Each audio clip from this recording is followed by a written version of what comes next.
Hey, Shalom, welcome to Rakam Kapash from James London, giving all praise, honor, and glory to Yahweh, by Hashem Yahushai, by Hashem Chachadash. I want to give double honors unto the elders, the apostles of GMS, and Shalom might led to the hope for elect, pushing his truth and all sincerity. Back again with another video. I'm going to entitle this one, The Day of the Lord Will Be a Nightmare to Most. You know, something along those lines, right? Because it's true.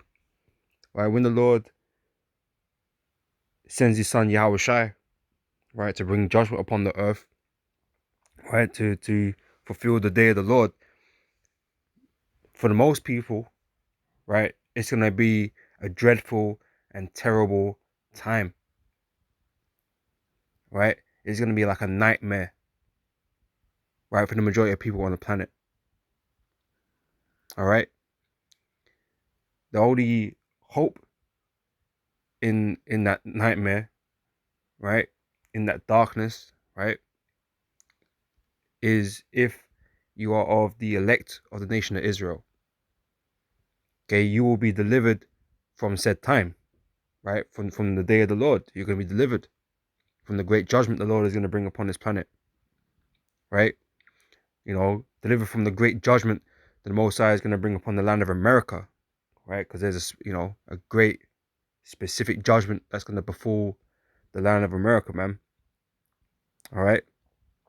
So it's not it's not an event that most people will be looking forward to, right? So I just want to get into that, in this lesson, right? I'm gonna start off here in Amos chapter 5, verse 18. It says, "Woe unto you that desire the day of the Lord! To what end is it for you?" Right? What end is it for us, man? Like, do you know?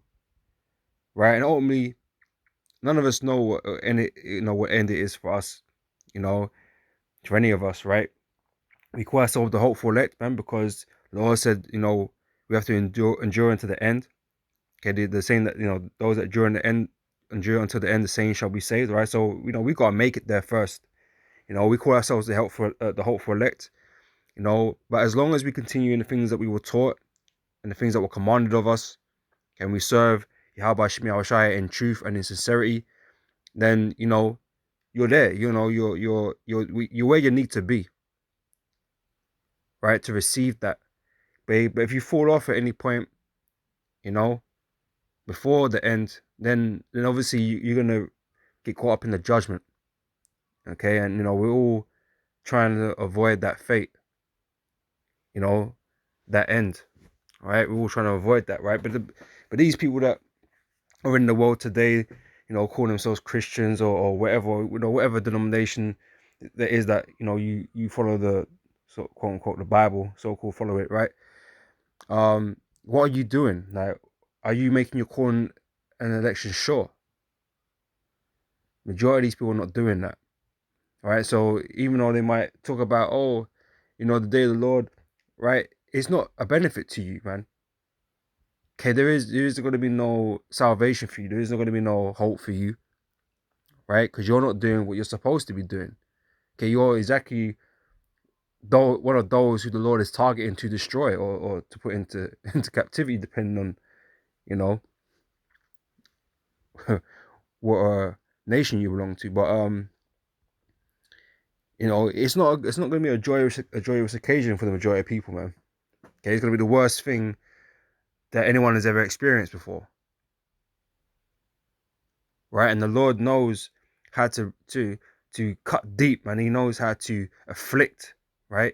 He knows how to make people suffer, how to put people in despair, how to put to make people be in anguish, right? And these are all the type of things the Lord is going to bring upon the earth, man.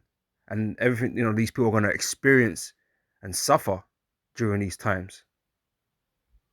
All right. It says, "Woe unto you that desire the day of the Lord. To what end is it for you? The day of the Lord is darkness and not light." All right. Like I said, it's it's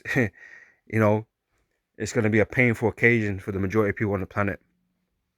All right. It says, "As if a man did flee from a lion and a bear met him, or went into the house and leaned his hand on the wall and a serpent bit him." Right.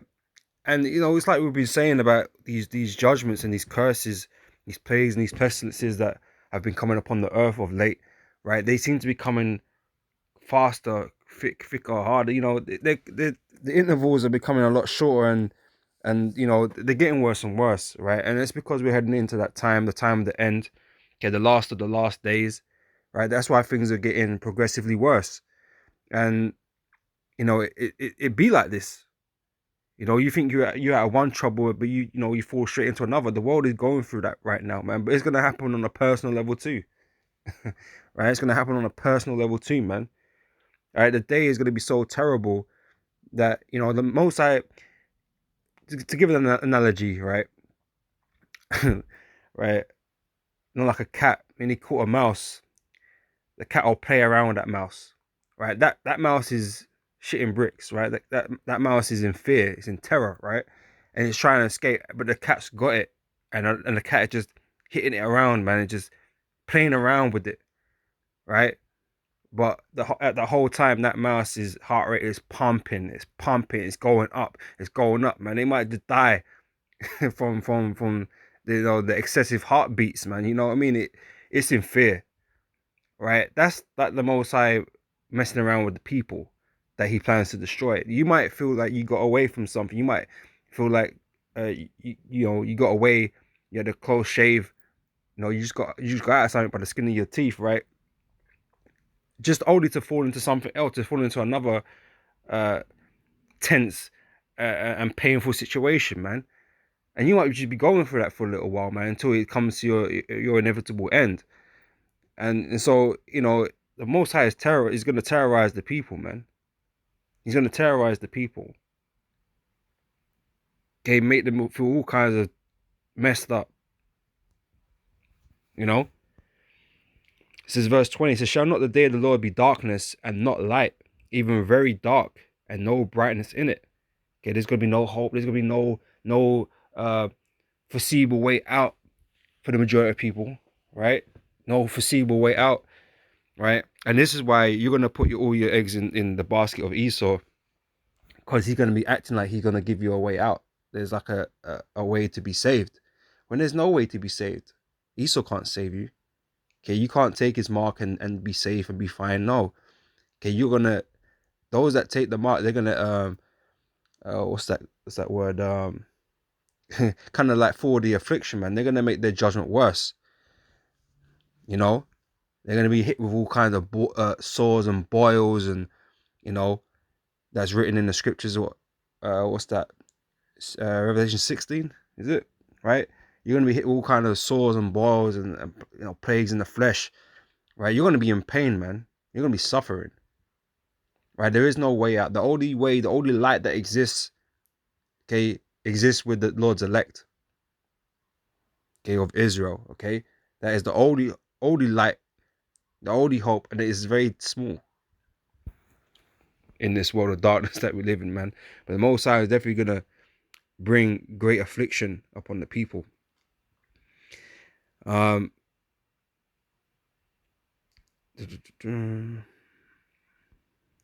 that's pretty much the point on that one, right? So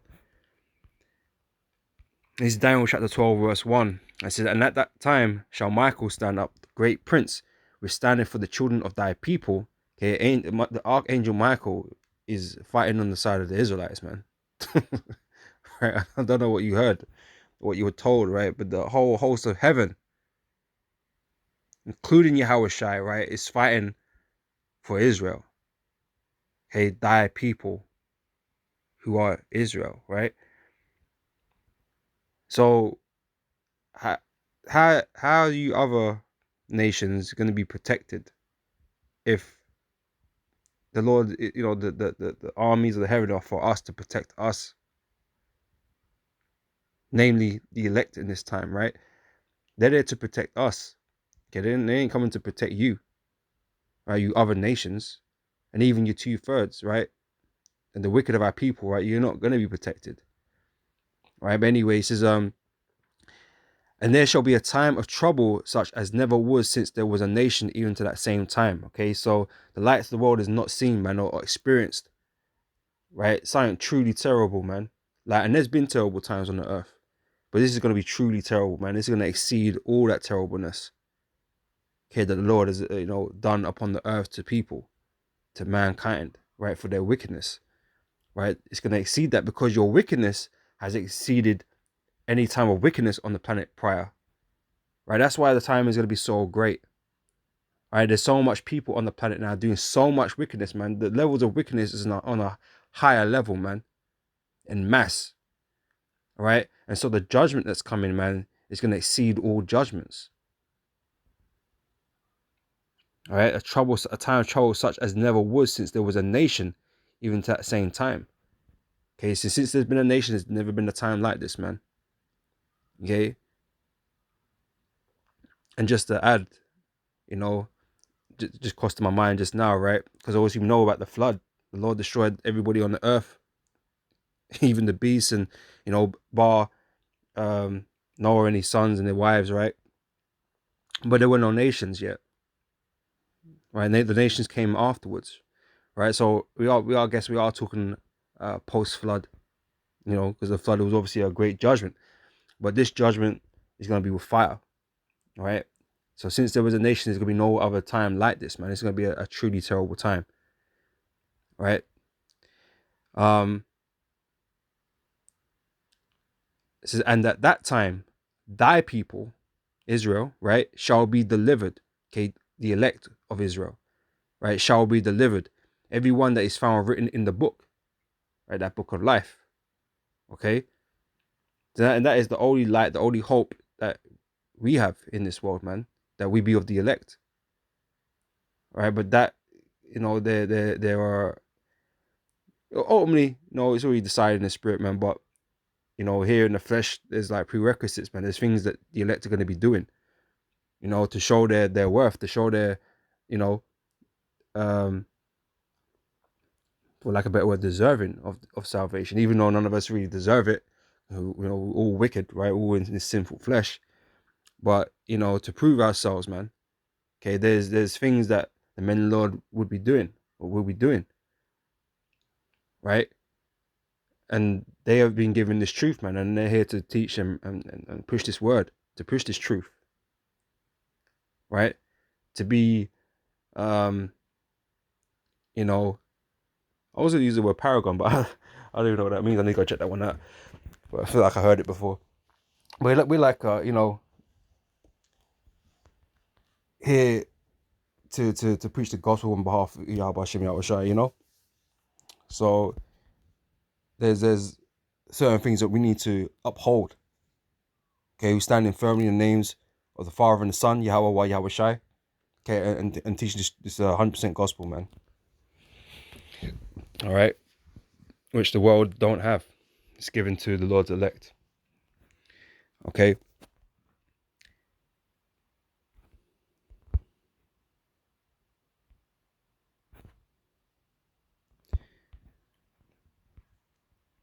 This is Job chapter 18, verse 14. It says, his confidence shall be rooted out of his tabernacle, and it shall bring him to the king of terrors. Right? The Most High is the king of terrors, man. He knows all things that make man fearful because he designed them with them fears. Right? You got some of them illogical fears, like illogical fears, man, that you just don't certain bugs and stuff like that. Now, yeah, some bugs are poisonous, so you might be wary of them and that kind of stuff. But some people have like an irrational fear of certain things, and things that bugs and stuff like that. Where or that thing called trypophobia or something like that with holes and stuff. Illogical fears, but something that raises great fear and tension in a person upon seeing those things, But the Most High made you with these things, man. The Most High got all kind of access codes that he can exploit in you that will put you in that extreme state of fear, right? He knows your worst nightmares, man. He's the one that put them there, right? And he's gonna make you experience those things, man, right? And I'm gonna get an account, from when the Israelites were being brought out of Egypt, and the things that the Egyptians were experiencing, right? Because this is going to happen all over again, essentially, right? In this modern time, right? When as the Lord delivers us out of the land of our of our captivity, right, under the hand of Esau. So the Lord knows to exploit you, man, and your fears. He's going to use all those against you, man. Okay, having you in a super sorry state, man, curled up, crying and pissing and shitting on yourself, man. Through intense fear. All right. This is Proverbs chapter 1, verse 26. It says here, I also will laugh at your calamity. I will mock when your fear cometh. Right? So when the Lord's bringing his judgment, you, you don't think he's enjoying himself? Of course he is, man. He said he delight in righteousness, man. Delight in justice, right? He delights in things that are right. Now, judgment and punishment is right for those that have done wickedly. You know? He said, I will laugh at your calamity. When he brings you down, he's going to laugh, man. He's going to be laughing at you, man, because of the pride that men have exhibited. Beginning with Esau. Right? I will mock when your fear cometh. When your fear cometh as desolation, and your destruction cometh as a whirlwind, when distress and anguish cometh upon you. Right, and this is being originally spoke to the Israelites, man. So this is what the Lord was saying, right? He laughed at us because of our pride, man. Even though he was vexed, like chastising us, to the Lord was like something necessary, right? But at the end of the day, we're his children, so he has love for us, right? So, but that love doesn't exist among the other nations, right? So when the Lord judging these other nations, man, it's gonna be real bad. It's gonna be real bad. Like, you think what we went through because of our transgressions, what the Lord did to us, man, is not gonna it's gonna pale in comparison to what he's gonna do to the other nations.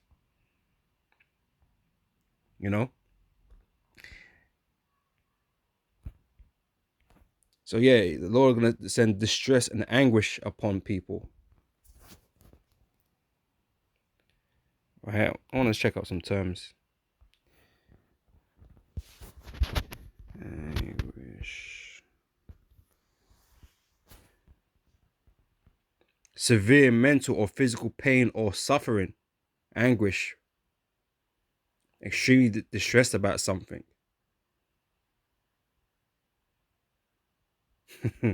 Yeah, severe we better be breaking down.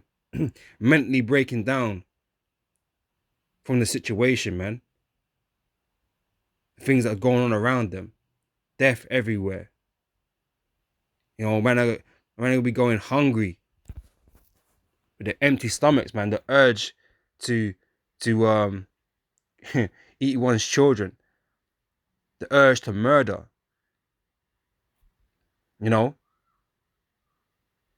The despair. People are gonna be breaking down, man.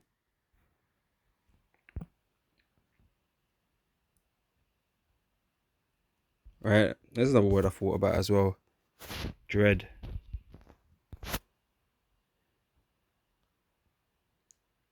Anticipate with great apprehension or fear. Regard with great awe or reverence. Great fear or apprehension. Greatly fear, dreadful. Right? Pray. But this is what the Lord is going to bring.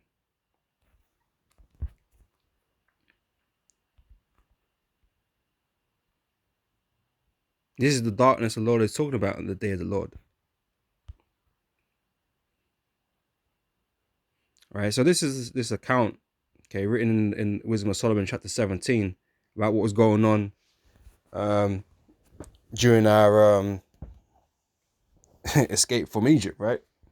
The Lord is breaking us out, right? And the Lord, the Lord did all the plagues and the pestilences and all of that kind of stuff, man. But there was a point where everything went dark in Egypt. And that can happen here. The Lord could do that once again, right? Put you in true darkness, because the Lord says darkness but not light. The Lord just might do that, right? But let me read this now. It's Wisdom of Solomon 17 verse 1 says, "For great are thy judgments and cannot be expressed. Therefore unnurtured souls have erred." Right? They've not taken these words and really, you know, put it in their minds, man. Right? They think these are just fairy tales, or something that happened in the past that they ain't got to worry about now, or whatever the case may be. Right? They've not kept these things in their mind, so they've erred. Right? For when righteous men fought to oppress the holy nation, which is Israel, for when unrighteous men, like it didn't expressly said the Egyptians here, right? So that really goes to anybody that would think to oppress us, because they're all unrighteous men. Anyone that tries to or oppress us or tries to oppress us, man, is wicked, right? So if the Lord did this to the Egyptian, man, what's he gonna do to these other nations? I would expect this similar thing, right? Because you came to oppress the holy nation. Esau oppressed the holy nation, the Lord's people, right? So they, being sharp in their houses, the prisoners of darkness, and fettered with the bonds of a long night, lay there exiled from the eternal providence. Like the Lord shut the lights off, man. Right? There's no light. The Egyptians received no light in their dwelling places, man. It was a long night. Like I said, there was no daylight. It never came. The sunlight never came. Right?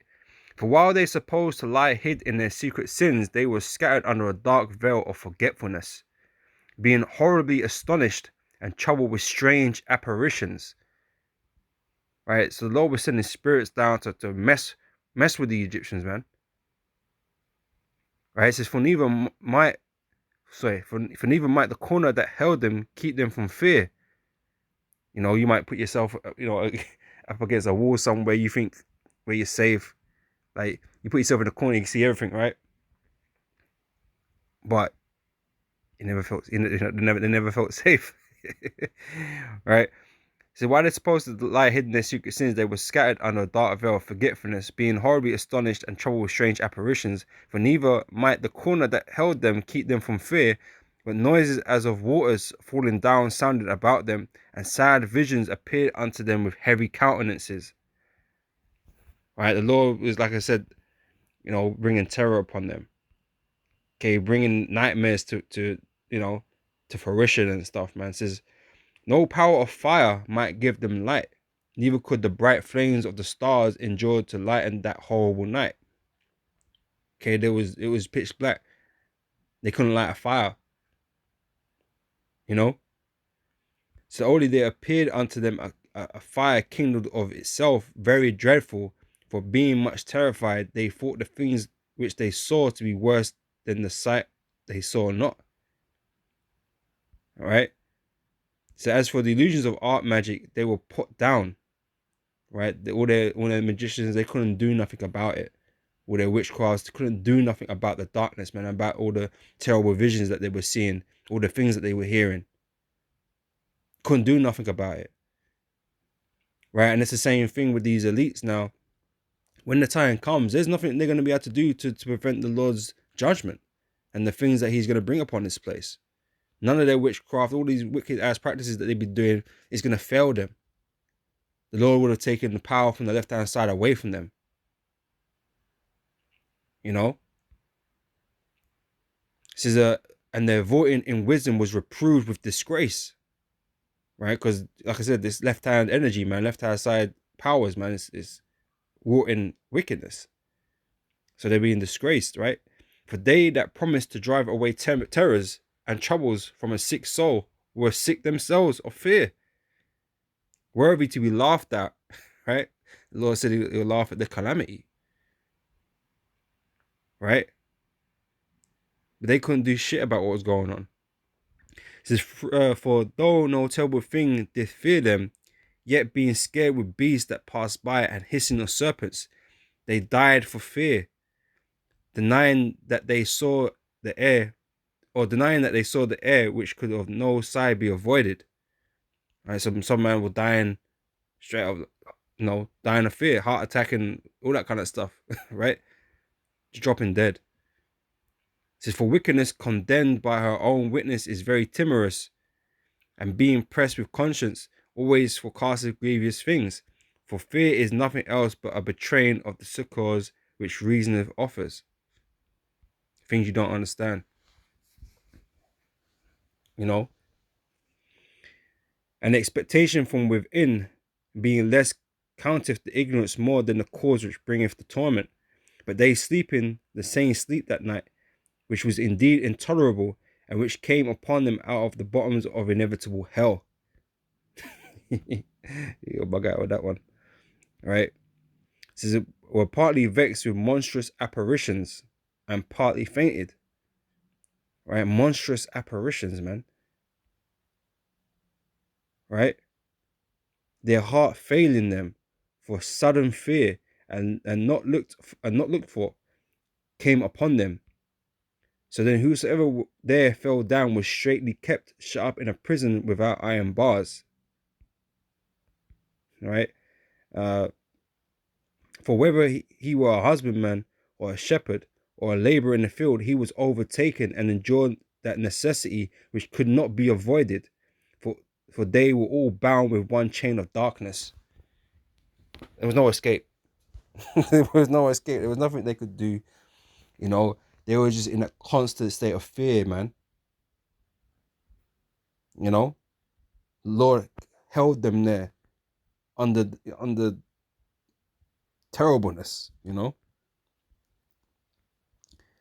So whether it were a whistling wind or a melodious noise of birds among the spreading branches, or a pleasing fall of water running violently, or a terrible sound of stones cast down, or a running that could not be seen of skipping beasts, or a roaring voice of most savage wild beasts, or a rebounding echo from the hollow mountains, these things made them to swoon for fear. Like, these noises, if it was in the day, wouldn't be a issue so much. Like, beasts walking around and running around where the fall of water, the birds and the echo, like that wouldn't usually be an issue. But because of the darkness and because they could not see, it scared the hell out of them, man. It scared the shit out of them.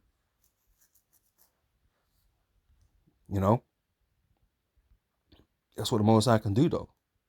Right? For the whole world shined with clear light, and none were hindered in their labor. Only them, right? So the earth, the world, right? This was the only place where it was dark like that. Egypt was the only one suffering, and the Israelites had light, but the Egyptians didn't, and they were being plagued with all these apparitions and these fearful sights, man, and noises and whatnot. Right? For the whole world shined with clear light, and none were hindered in their labor. Only them was spread a heavy night, an image of that darkness which should afterwards receive them, but yet they were unto themselves more grievous than the darkness. All right, so that's what was going on in Egypt, man.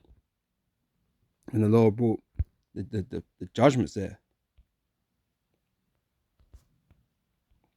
All right, and we're gonna end it with this, Jeremiah 30.